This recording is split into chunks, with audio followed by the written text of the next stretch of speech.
مولاي صل وسلم دائما أبدا على حبيبك خير الخلق كلهم. Tersebutlah kisah ada seorang pemuda lagi berenang-renang di sungai. Dalam keadaan berenang, tiba-tiba ada buah yang mengalir di bawah oleh sungai. Sebuahlah itu buah apel. Dia makan. Begitu dia makan setengah, dia sadar, ini bukan saya yang punya, ini ada orang yang punya, dan saya makan, tidak saya minta izin sama yang punya. Lalu dia ingat hadis Rasulullah, siapa yang memasukkan barang haram ke dalam perutnya, hanya api neraka yang bisa membersihkan perutnya. Dia gelisah, waduh mati saya makan buah haram. Lalu dia telusuri sungai itu, dia cari pohonnya ini, jalan-jalan menyelusuri sungai, dia dapat pohonnya. Wah, inilah pohonnya buah apel. Lalu dia cari yang punya kebun, jalan-jalan dia dapat yang punya kebun. Lalu dia berkata kepada yang punya kebun, ini punya kebun lagi bersihkan kebunnya, dan dia berkata, Assalamualaikum warahmatullahi wabarakatuh. Wahai tuan, balik ini yang punya kebun. Waalaikumsalam warahmatullahi wabarakatuh. Tuan, kata Malik bin Ibrahim, ada apa? Saya dapat buah di sungai, saya sudah makan setengah, dan saya ternyata tidak minta izin sama tuan. Mohon maaf tuan, saya sudah terlanjur makan yang setengah, tolong halalkan yang setengah lagi, saya kembalikan ini yang setengah. Kata yang punya kebun, enak betul kau sudah makan setengah, kau kasih saya sisamu. Tidak mau saya maafkan kau. Tuan, maafkanlah saya. Dia bilang yang punya kebun, baiklah, saya maafkan kamu dengan catatan nikahi anak gadisku. Kalau bahasa Bugis, wak dampange ko tapi pubene anakku. Langsung dia bilang ini cowok Malik bin Hilal, alhamdulillah dapat gadis. Tapi dia bilang ini orang yang punya kebun, jangan kau terlalu cepat senang bos. Ini anakku tuli, bisu,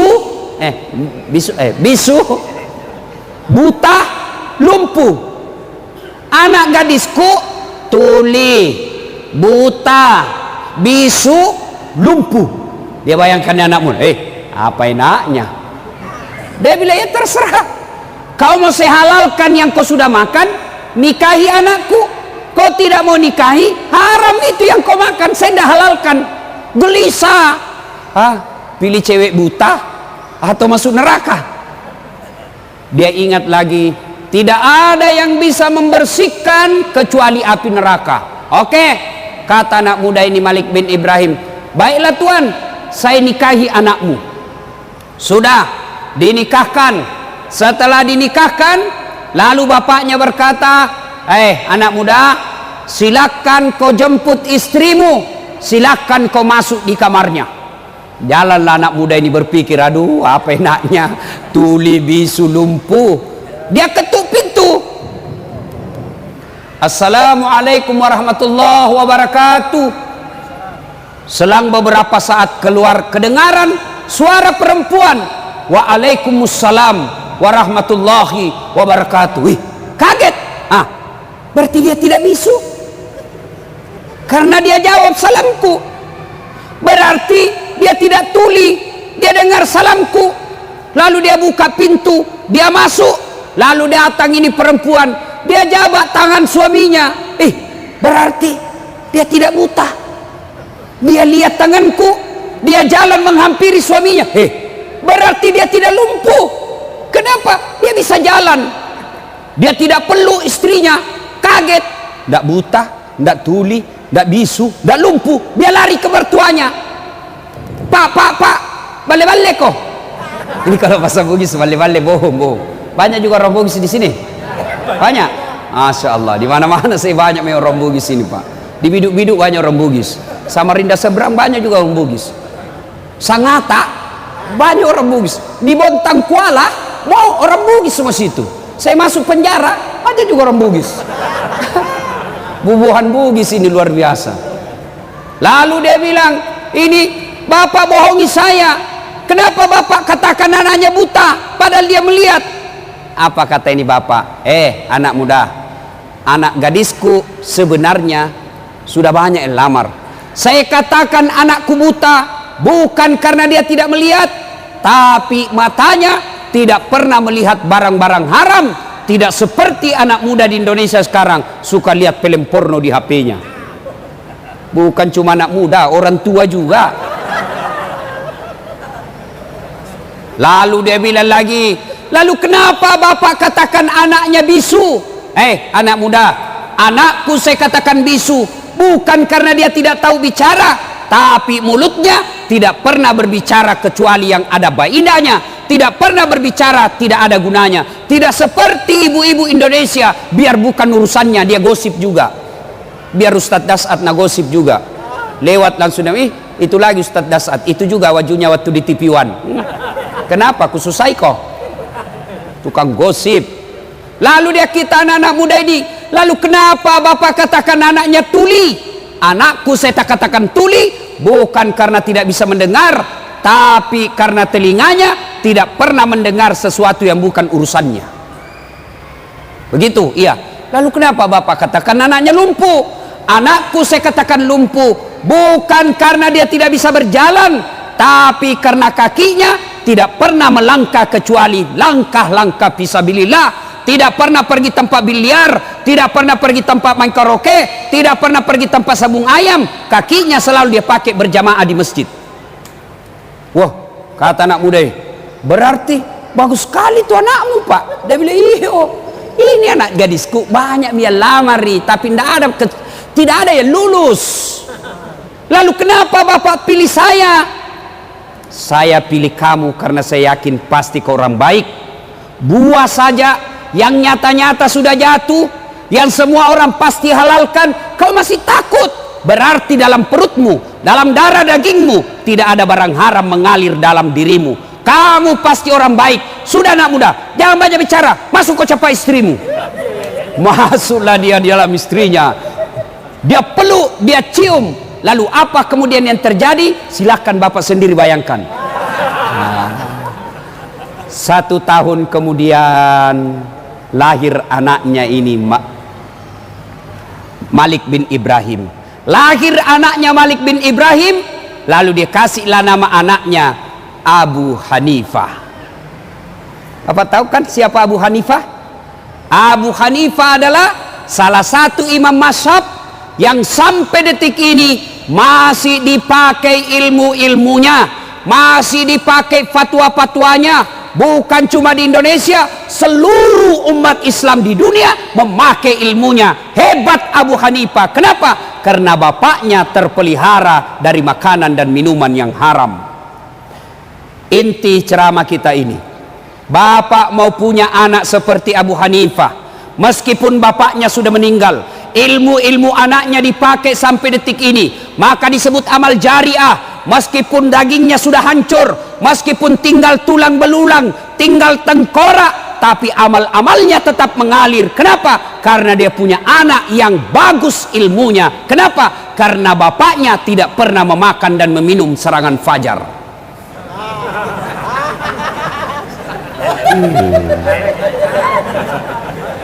Diajak sosialisasi, ayo sosialisasi. Apa dia bilang? Wane piro. Pantas bapak berdoa 24 jam berdoa, tidak dikabulkan doanya. Kenapa? Ada serangan fajar dalam perutnya. Hati-hati pak, rusak. Negara kita hancur gara-gara apa? Bapak memeras caleg. Caleg mau baik-baik, kita lagi yang peras.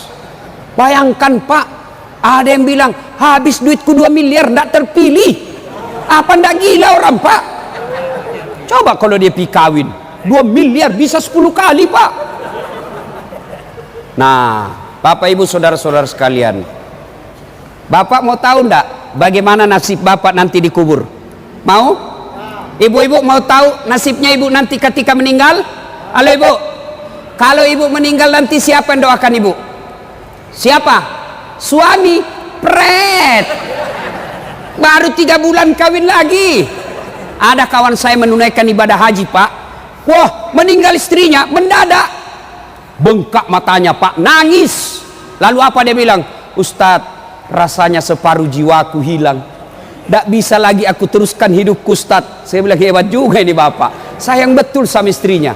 Beberapa bulan kemudian saya pergi jogging lapangan Karebosi Makassar, ada lagi perempuan di sampingnya, putih, muda, tidak pakai jilbab, seksi. Saya tanya, Pak siapa dia? Dia bilang istri baru Ustadz. Ayo bapak-bapak, ketika bapak sudah di alam kubur, siapa yang doakan bapak? Siapa yang doakan? Istri. Kawin lagi istri kita pak. Siapa yang doakan kita? Anak. Saya tidak mau ambil contoh orang lain. Saya yang selalu saya doakan dalam sujudku, bukan saudaraku, bukan bosku, bukan rektorku. Siapa? Ibu bapak saya. Kalau bapak mau tahu nasibnya, bapak dikubur, lihat anaknya sekarang. Kalau sampai 30 malam tarawih selalu ada di masjid, bapak sudah kaya. Anaknya jam 4 pagi, 4 sore pergi main futsal, pergi main skater, pergi main bulu tangkis, pergi jogging. Tapi begitu 5:30, buru-buru pulang ke rumahnya, lari, masuk ke kamar mandi. Kenapa? Dia buru-buru mengejar sholat maghrib berjamaah di masjid. Bapak sudah kaya meskipun 30 tahun di Samarinda ngontrak-ngontrak. Jam 4:30 subuh, bunyi gerendel di pagar besi.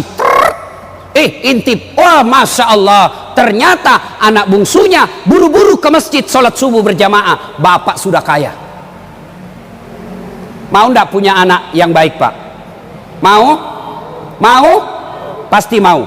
Salah satu resepnya, belajar dari kisah, jangan sentuhkan anakmu makanan dan minuman yang haram. Coba lihat anak-anak pejabat yang korup, yang menghalalkan segala cara, halal haram hantam, tidak punya rasa malu. Mobil korupsi dipamer, rumah korupsi dipamer. Coba lihat anaknya, 3 anaknya, 1 pengedar, 1 pengisap, 1 kawin lari di bawah bandar. Ayo, maka bapak ibu saudara sekalian, hindarkan anak kita dari makanan dan minuman yang haram. Ada 3 kewajiban orang tua kepada anak, artinya dia berdosa ketika dia tidak amalkan. Ada 3 kewajiban orang tua. 1, kasih nama yang baik. Biasa lagi orang bilang, oh apa arti sebuah nama? Bego, dongo, beleng-beleng. Bapak bisa bayangkan seandainya tidak ada nama semua kita di sini. Caleg kemarin kampanye kalau tidak ada semua namanya. Ayo, coblos Anu. Anu siapa? Anu yang pendek. Oh banyaknya caleg yang pendek. Coba bayangkan. Dari nama, bapak sebut nama orang minimal saya 2 tahu. Apa? Agama dan sukunya. Begitu bapak nama sebut Abdurrahman, 99% pasti muslim. Tapi kalau disebut Bertus Titanus, pasti bukan Islam. Iya toh? 1 agama. Yang kedua, dari nama saya tahu suku. Begitu bapak namanya sebut Ambok Dalle, tidak mungkin Madura. Pasti Bugis. Tidak mungkin Jawa. Masa Jawa Ambok Dalle? Tidak mungkin lah. Margono, iya. Sutioso, iya. Jokowi, Jawa. Tidak mungkin. Siapa orang apa? Jawa Tengah. Siapa namamu? Ambok Upe. Tidak mungkin. Nama. Yang kedua, kewajiban orang tua, beri makan. Yang ketiga, didik. Dari 3 kewajiban orang tua, sayang 1000 sayang. Kita terlalu bingung dengan makannya anak tak. Kita terlalu cemas dengan perut anak kita. Padahal tidak ada orang yang mati gara-gara kelaparan. Masya Allah. Samarinda, tolong tunjukkan saya ada orang yang wafat meninggal dunia di Samarinda karena kelaparan. Tolong tunjukkan saya. Tidak mungkin. Ingat Ibrahim alaihissalam, diperintah untuk dakwah. Wahai Ibrahim, kau pergi dakwah. Kata Ibrahim, siapa yang ngurus anak saya? Gimana makannya anak saya? Allah berfirman, pecahkan itu batu di depanmu. Dipecahkan. Apa maksudnya? Pecahkan lagi. Kampak lagi 2 kali. Kampak sampai 3 kali. Pecah. Ibrahim alaihissalam mendapati ulat. Tahu ulat, Pak? Tahu ulat? Ulat. Lalu Allah berkata, Ibrahim, kau lihat itu ulat. Tidak ada tangannya, tidak ada kakinya, kulitnya sangat halus, batu yang sangat keras. Dia bisa hidup dalam batu yang sangat keras. Siapa yang jamin rezekinya? Saya, Tuhanmu yang maha kaya. Jangan kau cemas soal perutnya, saya yang punya urusan. Kita, Ibrahim mau meninggal, dia kumpul anaknya. Lalu apa kata Ibrahim? Anakku, ma ta'buduna min ba'di, siapa yang kamu sembah nanti, nak? Itu Ibrahim. Kalau kita, nak, ma ta'kuluna min ba'di, apa kau makan nanti, cong? Jangan pikir. Pak, ibu, bapak-bapak, saya tanya, tahu cicak? Tahu cicak, Pak? Bapak-bapak tahu cicak? Apa dia makan cicak? Hah? Nyamuk. Masuk akal enggak? Satu di dinding, satu terbang. Di mana ketemu? Enggak ada terminalnya. Tapi kata lagu kita waktu kecil, cicak-cicak di dinding, diam-diam merayap. Diam-diam merayap. Datang seekor nyamuk. Nyamuk yang datang. Tidak dibilang lagu, cicak lompat ke nyamuk. Wah, setengah mati kasihan cicak. Coba. Maka Bapak Ibu sekalian, Ramadan Allah hadirkan. Untuk apa? Melatih umat Islam agar jangan kau kasih makan barang haram anakmu. Ramadan 1 bulan. Begitu pentingnya kita memelihara diri, begitu pentingnya kita memelihara perut dari makanan haram. Allah hadirkan 1 bulan untuk apa? Latihan kau jangan makanan haram. Ramadan, jangankan yang haram, yang halal saja kita tahan. Contoh, air kelapa. Halal atau haram? Air kelapa, halal atau haram? Halal. Tapi jangan kau coba-coba jam 3 sore Ramadan. Offside kau, bos. Ayo, nasi halal atau haram? Halal. Tapi siang hari bulan Ramadan jangan coba. Alhamdulillah, kalau kita mampu berhasil melewati Ramadan. Tapi yang lebih penting, selesai Ramadan terpelihara diri kita dari makanan dan minuman yang haram. Jadi pedagang jangan menghalalkan segala cara. Pedagang, dia tulis dagangannya asli padahal palsu. Hati-hati. Dia tulis bensin murni padahal dia campur minyak tanah. Begitu ditanya, kenapa kau tulis bensin murni, kau campur minyak tanah? Apa dia bilang? Istriku namanya Murni. Pret. Ayo, hati-hati, Pak. Tidak ada orang mati gara-gara isi perut, tapi yang banyak masuk neraka karena gara isi perut. Kumpul kiri kanan, hartanya dikumpul-kumpul, menghalalkan segala cara, ternyata meninggal. Harta yang ditinggalkan diperebutkan oleh anaknya. Bagus kalau untuk sedekah, tapi dia pakai berjudi dan narkoba. Pada akhirnya Rasulullah sallallahu alaihi wasallam suatu saat menuju ke satu tempat. Dalam perjalanan ke tempat tersebut, Nabi melewati pemakaman. Tahu pemakaman, Pak? Kuburan. Lalu Nabi bersabda, langkahkan kakimu dengan cepat. Orang Bugis bilang, ma peri-peri kok. Cepat. Pulang lagi, lewat makam yang sama. Sahabat ingin langkahkan kaki, lalu Nabi bersabda, tidak usah buru-buru, kau santai saja. Bersahabat bertanya, ya Rasulullah, tadi waktu pergi buru-buru, langkah kami cepat-cepat, pulang tidak lagi, ada apa ya Rasul? Nabi menjelaskan, waktu pergi tadi, itu orang yang ada di kubur disiksa. Saya tidak tahan mendengar, saya tidak tega mendengar dia disiksa, maka saya mau jauh-jauh cepat supaya saya tidak dengar dia disiksa. Waktu pulang, saya dapat berita Jibril tidak lagi menyiksanya. Saya dapat berita dari Jibril. Kenapa? Allah perintahkan, berhenti kau siksa itu orang tua. Tidak mungkin ku siksa orang tuanya sementara anaknya di dunia lagi membaca Bismillahirrahmanirrahim dengan nama Allah Maha Pengasih dan Maha Penyayang. Masa bapaknya ku siksa, anaknya menyebut saya Maha Pengasih dan Maha Penyayang. Artinya, bapak, ibu, saudara-saudara sekalian, yang bisa menolong bapak ketika bapak sudah di dalam kubur bukan pangkat jabatan. Yang bisa menolong bapak ketika sudah di dalam kubur adalah bukan harta kekayaan, tapi apa? Anak yang soleh dan soleha. Maka salah satu cara agar anak kita menjadi soleh dan soleha, pelihara dirinya dari makanan dan minuman yang haram. Alhamdulillah, bapak subuh ajak anaknya ke masjid. Ajak anaknya ke masjid. Tidak boleh kita biarkan. Jangan sampai kita husuk tarawih, kita husuk berjamaah, kita husuk berjamaah di masjid, anak kita di jalan keluyuran, anak gadis kita dibonceng cowoknya dan kita tidak peduli. Maka demi Allah, orang tua seperti itu sebelum anaknya masuk neraka, ku ampusakum wa ahlikum nara. Orang tuanya dulu masuk neraka, baru anaknya. Auzubillah min zalik. Semoga ada manfaat. Ini saja tausiah kita. Mudah-mudahan ada manfaat.